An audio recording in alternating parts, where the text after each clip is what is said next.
জীবনে প্রথম আমি একটা অদ্ভুত খাবারের জিনিস জানতে পারলাম, সেটা আমার এই পুলিশ দিদির কাছ থেকে, আমার কাছ থেকে শিখেছে, আমি শিখিয়েছি ওকে। সেই খাবারটা কি? সেই খাবারটা হলো পাপড় দিয়ে নাকি দই খেতে সব থেকে ভালো লাগে। তুই একবার খা, তুই একবার খা। আমি বললো খাইনি, আজকে ট্রাই করব। তুই একবার খেয়ে দেখ। আমি একবার এখন খাবো, দেখি কেমন টেস্ট।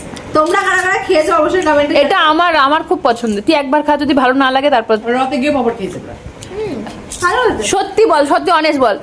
পাপড় দিয়ে কেন জানিস তো, ইয়ে দিয়েও ভালো লাগে, পায়েস দিয়ে মানে তোর পাপড় খেতেও ভালো লাগে, কিন্তু দই দিয়ে বেস্ট লাগে। অদ্ভুত লাগবে, বাট এই যে টক দই দিয়ে, মিষ্টি দই দিয়ে, ওর মনে তোকে দেখে কি বলেছে মনে তো কি হয় না, একদম এরকম ভাবে কুম্ভকর্ণের মতো মেখেছি। তারপরে একটু সন্দেশ নিয়ে, একটু পাপড় নিয়ে, আলাদাই, ও আলাদাই। গত 50 বছরে খেতে না পাওয়া মানুষ এখন খাচ্ছে।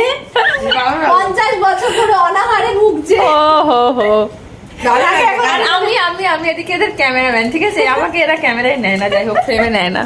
না লোকে খাইনি। তুই বল আমার কম্বিনেশন যেটা বললাম সেটা কেমন? ওটা খুব ভালো। তুই বল চাটনি পাপড় বেশি ভালো নাকি দই পাপড়? না, দই পাপড়টা আমার বেশি ভালো লাগছে। আমি খুব একটা চাটনি খাই না, তেমন না, চাটনি খুব মিষ্টি। বল দই পাপড় কি তুই রেকমেন্ড করবি খাওয়ার জন্য? অবশ্যই, তোমরা একবার হলেও খেয়ে দেখো। মিষ্টি দই লাগবে, টক দই দিয়ে ভালো লাগবে না, মিষ্টি দই দিয়ে ভালো লাগবে। মিষ্টি দই দিয়ে খেয়ে দেখবে একবার, একটু টেস্ট করে দেখতেই পারো। হ্যাঁ, ভালো আমার তো খেতে, আমার ভালো বেশ, এটা আমার আশা খুব করছি পছন্দ। ভালো লাগবে।